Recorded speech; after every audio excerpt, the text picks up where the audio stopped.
ஆண்டவராகிய இயேசு கிறிஸ்துவின் நாமத்தினாலே இந்த விடுதலை நிகழ்ச்சிக்கு உங்களை வரவேற்கிறேன்.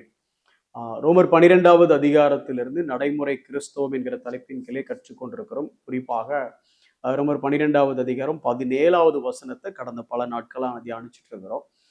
இன்னைக்கும் அதுல இந்த 2வது பகுதி, அதாவது தீமைக்கு தீமையை செய்யாதிருங்கள் அப்படிங்கிறத குறித்து பார்த்தோம். இந்த 2வது பகுதி எல்லா மனுஷருக்கு முன்பாகவும் யோக்கியமானவைகளை செய்ய நாடுங்கள் அப்படிங்கிறத குறித்து இன்னைக்கு கொஞ்சம் நம்ம கற்றுக்கொள்ளலாம்.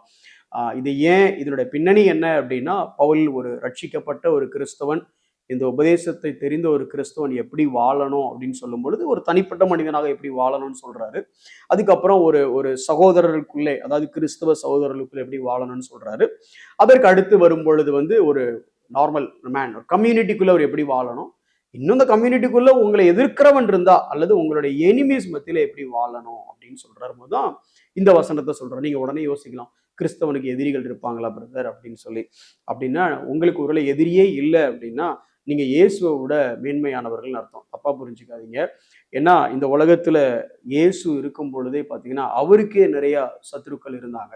எல்லாரும் நேசிக்கிறவர் தன் தேவன், உலகத்தையே நேசித்தவர், அன்பின் உருவமானவர். ஆனா அவருக்கே ஏகப்பட்ட எதிரிகள் இருந்தாங்க. சரி, அவருக்கு அடுத்து நம்ம அப்படியே பார்த்தோம் அப்படின்னா அப்போஸ்தலர்களை பார்க்கும் பொழுது பேதுருவோடைய மரணத்தை குறித்து பார்த்தாலும் சரி, ஏன் மற்ற எல்லா அப்போஸ்தலர் மரணத்தை குறித்து பார்த்தாலும் சரி, எந்த ஒரு மரணமே ஒரு பிளீசிங்கான டெத்தா இல்லைல்ல. எல்லா மரணமே எதிரிகளால் அவர்கள் கொல்லப்பட்டதாகத்தான் சரித்திரம் சொல்லுது. அப்போ அப்படி பார்க்கும்போது அவர் எல்லாருமே அவங்களுக்கு எல்லாத்துக்கும் எதிரியா இருக்கிறாங்க. இப்படி வேதத்திலேயே நீங்க பாத்தீங்க அப்படின்னா பவுல் ஊழியம் செய்யற காலத்திலே பவுலுக்கு எவ்வளவு எதிரிகள் இருந்தாங்கன்னு பார்க்கணும்ல. அவரை ஊரை விட்டு துரத்துறதுல குறிப்பா இருந்தாங்க. இன்ஃபேக்ட் ஒரு ஊர் கோர்ட்ல இருந்தாலும் எதுக்க பேசிட்டு அடுத்த கோர்ட்ல போய் நின்னாலும் அங்கேயும் பாத்தீங்கன்னா குரூப்பா நின்று எதிர்த்து பேசுறத பாக்குறோம். எப்படியோ அவரை காலி பண்ணணும்னு சொல்லி கூட தொடர்ந்துகிட்டே இருந்தே பாக்குறோம். சோ இதே போல இந்த எதிரிகள் மத்தியில நம்ம எப்படி வாழ வேண்டும்? கண்டிப்பா நீங்க கிறிஸ்தவனாக அவருடைய வார்த்தையை பற்றி வளருகிற பிள்ளைகளாக நீங்க இருந்தீங்கன்னா நிச்சயமாக உங்களை விரோதிக்கிற ஒரு கூட்டம் இருக்கத்தான் செய்யும். நம்மளை விரோதிக்கிற நபர் யாருமே இல்லை அப்படின்னு சொல்லக்கூடிய ஒரு நிலைமை நமக்கு வரப்போறதே இல்லை. எப்பொழுதுமே உலகத்திலே உங்களுக்கு உபத்திரம் உண்டு. அதே போல உங்கள் சத்துருக்களை சிநேகிங்கள்னு தேவன் சொல்லியிருக்கிறதுனால கண்டிப்பா உங்களுக்கும் எனக்கும் இந்த உலகத்துல சத்துருக்கள் உண்டு. சரி, அவங்களுக்கு நம்ம என்ன செய்யணும்? இதுல ஒரு வார்த்தையை பார்க்க போறோம். யோக்கியமானவைகளை செய்ய நாடுங்கள். யோக்கியமானவைகள்னா என்ன? அத ஒரு சில மொழிபெயர்ப்புல பார்க்கும் பொழுது ஜஸ்ட் பி ஹானஸ்ட், ஒரு நேர்மையா அவங்களுக்கு என்ன செய்யணுமோ அதை நீங்க செய்யுங்க. புறம்போல நம்ம கிறிஸ்தவங்களா இருக்கிற நமக்கு தீமை செய்யறவங்களுக்கு தீமை செய்ய மாட்டோம். ஆனா அதே நேரம் செய்யக்கூடிய நன்மைகளையும் செய்ய மாட்டோம். ஏன் அப்படின்னா அந்த காழ்ப்புணர்ச்சி நமக்குள்ள கொஞ்சம் இருக்கும். தீமை கண்டிப்பா செய்ய மாட்டோம், ஏன்னா கிறிஸ்தவங்களா இருக்கிறதுனால. அதே நேரம் நன்மை செய்ய வாய்ப்பு கிடைச்சா கூட நம்ம எப்படி அதுல ஹானஸ்டா நம்ம நடந்துக்க மாட்டோம், அந்த நன்மையை நம்ம செய்ய மாட்டோம். ஏறக்குறைய அதுவும் ஒரு வகையான ஒரு பழிவாங்குதல் அப்படின்னே சொல்லலாம். இன்ஃபேக்ட் பழிவாங்குதல் குறித்து நம்ம லேட்டரா படிப்போம். இருந்தாலும் அந்த வசனத்தை உங்களுக்கு சொல்ற மாதிரில உபாகம் 32வது அதிகாரம் 35 வசனத்தை பார்த்தீங்க அப்படின்னா பழிவாங்குதல் ஏன் வேலை அப்படின்னு ஆண்டவர் சொல்றாரு. பழிவாங்குதல் எனக்குரியது. இன்ஃபேக்ட் அதுல இன்னொரு வார்த்தை சூப்பரா இருக்கும்.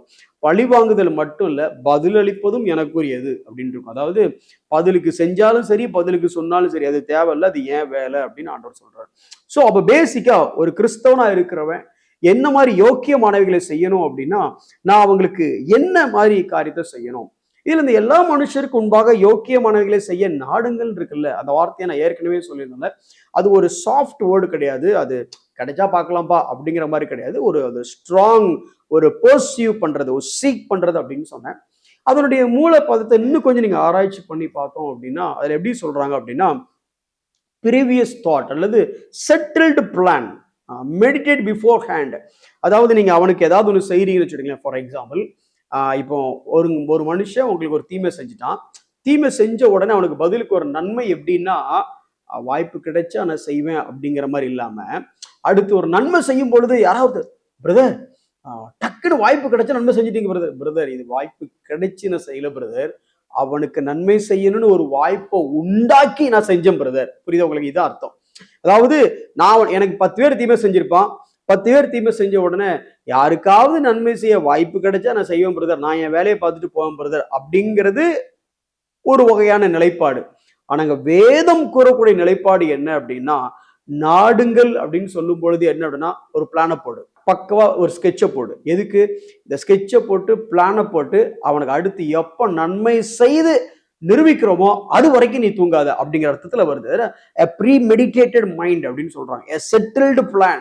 அப்ப எனக்கு ஒருத்தர் தீமை செஞ்சுட்டான் அப்படின்னா, ஒரு ஆப்போசிட்டா யோசிச்சு பார்த்தா அப்படின்னா, ஒருத்தன் அடிச்சுட்டான் அப்படின்னா அவனை எப்படிலாம் அடிக்கலான்னு நான் பிளான் பண்ணுவனோ, ஒரு உலகத்தானா இருந்தா, அதே மாதிரி ஒரு கிறிஸ்தவனா இருந்தா, என்னை ஒருத்தன் காயப்படுத்திட்டு எனக்கு தீமை செஞ்சுட்டான் அப்படின்னா இம்மீடியட்டா நான் உடனே திங்க் பண்ண ஆரம்பிச்சிருவேன், மெடிடேட் பண்ண ஆரம்பிச்சிருவேன். ஒரு பக்காவான ஒரு பிளானை ரெடி பண்ணுவேன். எதுக்கு அப்படின்னா, அந்த பிளானை ஃபிக்ஸ் பண்ணி அதை டிசைன் பண்ணி வச்சுப்பேன். இந்த வார்த்தையெல்லாம் அந்த ஒரு வார்த்தைக்குள்ள அர்த்தங்கள் டிசைன் பண்ணி வச்சுப்பேன். எதுக்கு, இப்படி எப்படி வந்தான்னா நான் இப்படி போய் இப்படி அவனுக்கு நன்மை செய்யணும் அப்படின்னு டிசைன். இந்த அளவுக்கு நான் அவனுக்கு அதை செய்யணுமா? இதைத்தான் 2 கொரிந்தியர் 8வது அதிகாரம் 21வது வசனத்தை வாசி பார்த்தீங்க அப்படின்னா, கர்த்தருக்கு முன்பாக மாத்திரம் அல்ல, மனுஷருக்கு முன்பாகவும் யோக்கியமானவைகளை செய்ய நாடுகிறோம். Right behaviour when around others, especially unbelievers.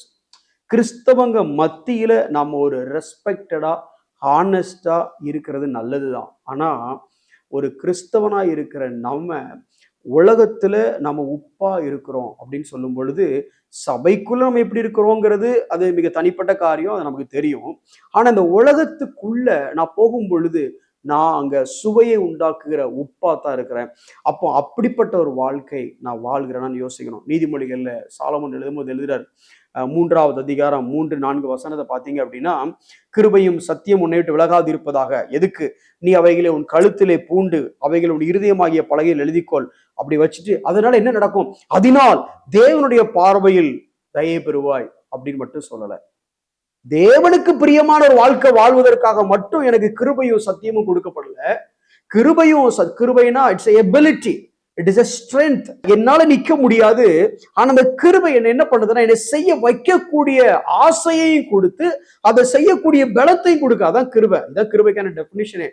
கிருபைங்கிறது எனக்கு சரியான ஆசைகளையும் அது கொடுத்து அந்த ஆசைகளின்படி செய்வதற்கான பலனையும் கொடுக்கக்கூடியதா கிருபை.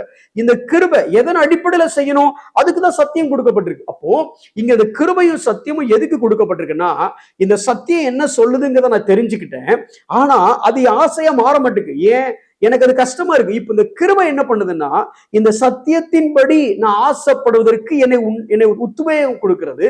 அது போல நான் ஆசைப்பட்டதை செய்வதற்கு எனக்கு பலனை கொடுக்குது. இதான் கிருபை. அப்ப இந்த கிருபையும் சத்தியமும் நீங்க பார்க்கும்போது இப்படிதான் பார்க்கணும்.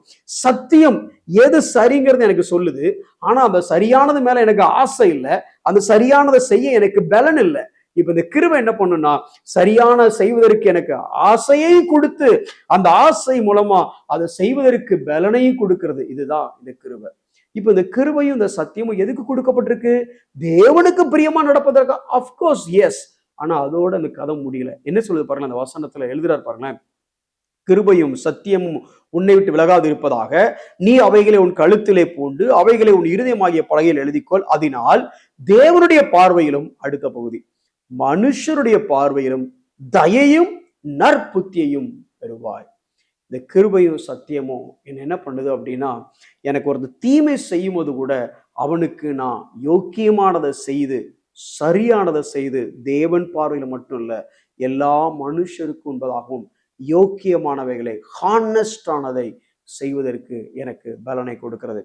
ஒரு தேவ மனிதன் சொல்லும்போது இப்படி சொல்றார், ராபர்ட் பர்ன்ஸ் அப்படிங்கிற ஒரு மனிதர் எழுதும் போது, a honest man is the noblest work of God அப்படின்னு சொல்லிட்டு இருந்தார். அதாவது தேவன் உண்டாக்குன சிறந்த ஒரு படைப்பு என்ன அப்படின்னா நியாயமான ஒரு மனிதன். அதை இன்னும் கொஞ்சம் விலைக்கு சொல்ல போனா, a man who is honest all around, honest towards God and honest towards his fellow creatures is the noblest work of God. ஆண்டவருடைய சிறந்த படைப்பை பார்க்கணும் அல்லது பெர்ஃபெக்டான ஒரு படைப்பை பார்க்கணும் அப்படின்னா, தேவனுக்கு முன்பாகவும் மனிதனுக்கு முன்பாகவும் சக படைப்புகளுக்கு முன்பதாகவும் நியாயமா இருக்கிற ஒரு மனுஷன் நீ பார்த்த அப்படின்னா அவன் தான் தேவனுடைய உன்னதமான படைப்பு. மில்டன் அவங்கள பார்க்கும் பொழுது அந்த பியூரிட்டன் வாழ்க்கையில அவருடைய மனைவி ஒரு முறை, அதாவது கொஞ்சம் அவர் ஹானஸ்ட காம்ப்ரமைஸ் பண்ண லைஃப் செட்டில் ஆயிடலாம். அதாவது biggest fortune is about to come. ஒரு பெரிய அதிர்ஷ்டம் ஒரு வாழ்க்கையில் அடிக்க போகுது, ஆனா கொஞ்சம் காம்ப்ரமைஸ் பண்ணணும். அப்படி அவங்க மனைவி சொல்றாங்க, நீ கொஞ்சம் காம்ப்ரமைஸ் பண்ண போதுமே நம்ம வாழ்க்கை செட்டில் ஆயிருமே அப்படின்னு சொல்ல வரும் பொழுது அந்த தேவ மனிதன் சொன்ன வார்த்தை என்ன அப்படின்னா, I am resolved to live and die an honest man. நான் முடிவு செய்து விட்டேன் நேர்மையான ஒரு மனிதனாக வாழவும் சாகவும் நான் முடிவு செய்துட்டேன். அதனால என் முன்ன எது வந்தாலும் நான் யோக்கியமானதை தான் செய்ய நாடுவேன். அது எனக்கு வாழ்வா சாவாங்கிறது முக்கியம் இல்லை. நான் யோக்கியமானதை செய்யறேனா இல்லையாங்கிறது தான் முக்கியம். ஒரு ஏழை மனிதனாக கூட இந்த உலகத்துல வாழ்ந்து செத்து போகலாம். ஆனா நியாயம் இல்லாத ஒரு மனிதனா வாழ்ந்து செத்து போகக்கூடாது. எல்லா மனுஷருக்குன்பாகவும் யோக்கியமானவைகளை செய்ய நாடுங்கள். 1 பேதுரு 2வது அதிகாரம் 12வது வசனம் இப்படி சொல்லுது. புறஜாதிகள், அதாவது கிறிஸ்தவங்களை புறஜாதிகள் உங்களை அக்கிரமக்காரர் என்று விரோதமாய் பேசும் விஷயத்தில், இது தீமை அவங்க செய்யறாங்க. என்னது? நான் நல்லவன் ஆனா என்ன மோசமானவன் சொல்லி அவங்க என்ன பேசுறாங்க. அப்படி பேசும்போது நான் என்ன பண்ணணும்? நீ தாண்டா மோசம், நான் ஒன்னும் மோசம் இல்லடா அப்படின்னு சொல்லணுமா? இல்ல. அங்க என்ன சொல்ல பாருங்க, அவர்கள் உங்கள் பேச்சை அல்ல உங்கள் நற்கிரியைகளை கண்டு அவற்றின் நிமித்தம் சந்திப்பின் நாளிலே தேவனை மகிமைப்படுத்தும்படி நீங்கள் அவர்களுக்குள்ளே நல் நடக்கையுள்ளவர்களாய் நடந்து கொள்ளுங்கள் என்று உங்களுக்கு புத்தி சொல்கிறேன். உங்களுக்கு அவன் தீமை தான் செய்யறான், உங்களை பத்தி அவன் தீமையா தான் பேசுறான். அவன் மத்தியில கூட நீங்க எப்படி வாழணும் அப்படின்னா, அவனே நாளைக்கு உங்களை பார்த்து, நினைச்சேன்ப்பா இந்த கிறிஸ்தவனா இருந்தா இவன் நல்லவனா தான் இருப்பான், இவன் இப்படியே இருக்கிறான், இவன் கிறிஸ்தவங்கிறது இப்பதான் எனக்கு புரியுது, அப்பவே நான் சந்தேகப்பட்டேன், இவன் கண்டிப்பா ஒரு கிறிஸ்தவனா இருக்கணும், அதனாலதான் அப்படி நல்ல நடக்கையா இருக்கிறான் அப்படின்னு அவன் வெட்கப்படணும். அப்படி வெட்கப்படக்கூடிய ஒரு வாழ்க்கைய நீங்களும் நானும் வாழணும். இவ்வளவு சத்தியத்தையும் உள்ளடக்கிதான் பவுல் அந்த 2 வரியில எழுதுறாரு.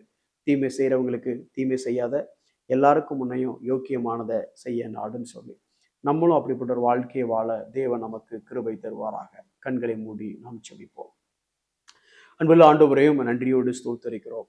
பல நாட்களாக இந்த வசனத்தை நாங்கள் கற்றுக்கொண்ட ஆண்டவரே, அப்பா, இது எங்களுடைய அறிவாக மட்டும் இல்லாமல் எங்களுடைய அனுபவமாக மாறும்படி பரிசுத்த ஆவியானவரே எங்களுக்கு பலத்தை தாங்க, கிருபையை தாங்க.